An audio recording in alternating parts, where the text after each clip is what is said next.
Karibu kusikiliza habari kutoka Grand Lac TV za Sound of Onyozi. Wewe unasikiliza si nyingine ni Grand Lac TV. Ili wewe wa kwanza kupata habari zetu, bonyeza alama kengele. Like, comment and share, hapo utakuwa namba moja kusikiliza habari kutoka Grand Lac TV. Grand Lac TV za Sound of Onyozi. Yaliyojiri mchana leo ni kutoka kwa Jamhuri ya Kidemokrasia ya Kongo, hususan katika jimbo la Kivu Kusini, maeneo ya Fizi na Mwenga.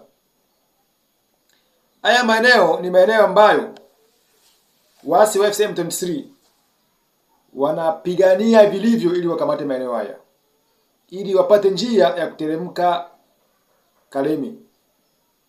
Sasa kuna wananchi ambao wanaitwa wazalendo wanapambana vilivyo ili waasi hao wasipate njia hapo.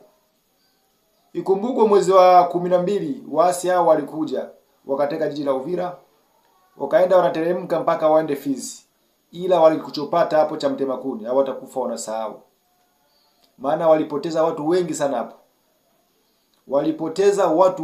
sana hapo. Hawatakuja kusahau maishani mwao. Hii ni vita ya kisiasa. Hii ni vita ya kiuchumi. Hii ni vita ya maendeleo kwenye nchi zingine. Yaani kuna nchi ambazo zinatajirika kwa kupitia vita hivi ambavyo vinaendeshwa huko mashariki ya Jamhuri ya Kidemokrasia ya Kongo. Sasa wananchi wamesimama kidete ili kutetea nchi yao kwa na mali, ili kupigania udongo wao, udongo wa mababu usianguke kwenye mikono ya adui. Unaona?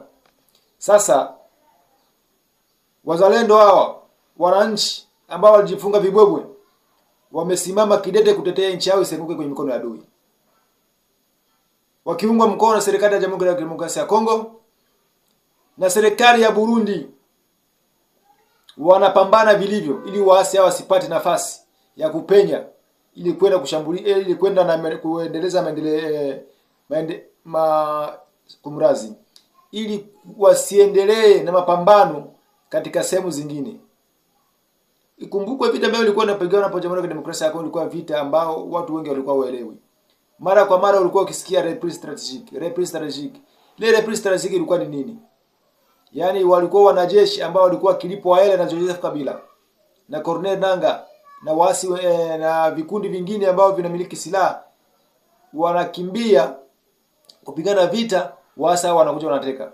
Sasa hiyo imegundulika, hiyo imefika mwisho. Kwa sasa hivi tunavyoongea, wanajeshi wa Jamhuri ya Kidemokrasia ya Kongo wanapambania nchi yao kwa na mali ili kukomboa kutoka kwenye mikono ya adui.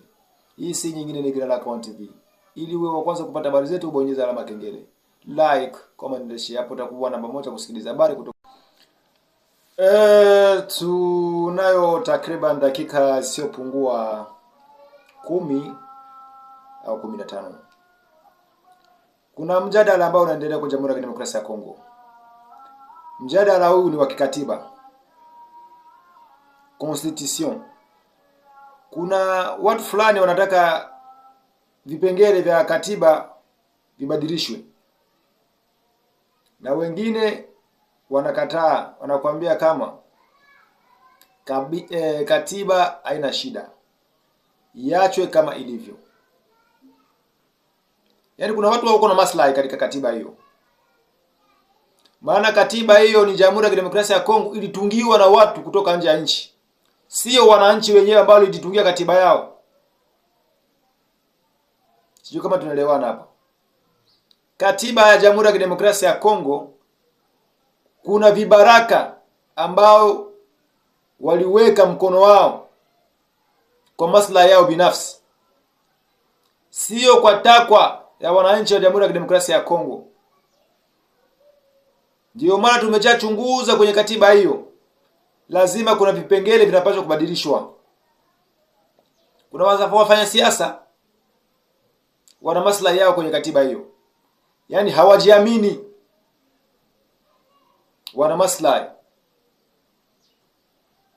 Sasa wananchi tumeshaona takriban miaka 30 Jamhuri ya Kidemokrasia ya Kongo ikiendeshwa kinyemela, kimsobe. Yaani wananchi hawana amani. Wananchi hawali matunda ya nchi yao. Kwa nini vipengele ambavyo viko kwenye katiba hiyo visibadilishwe? Kwa nini wewe mwanasiasa unakuja hadharani kuja kukataa? Una maslahi gani kwenye katiba hiyo? Hakuna kitu ambacho kinaweza kushindikana kubadilishwa. Hata kwenye Biblia kuna vingine vipengele vinabadilishwa na wachungaji. Iweje katiba, watu ambao wanatunga katiba leo maslahi yao ikishaondoka wanataka kubadilisha tena? Lazima katiba ibadilishwe. Wananchi wa Jamhuri ya Kidemokrasia ya Kongo wasimame kidete ili katiba hiyo vipengele vimoja ambavyo haviipi thamani nchi vibadilishwe. Grand Lac One TV tumepiga kambi kwenye bunge la Jamhuri ya Muungano kwenye bunge la Jamhuri ya Kidemokrasia ya Kongo ili kuchunguza jinsi katiba ambavyo inavyoongea. Tutawapatia habari kamili muda si punde. Lazima katiba vipengele vya katiba vimoja vibadilishwe ili wananchi wafurahie matunda ya nchi yao. Grand Lac One TV, the sound of news.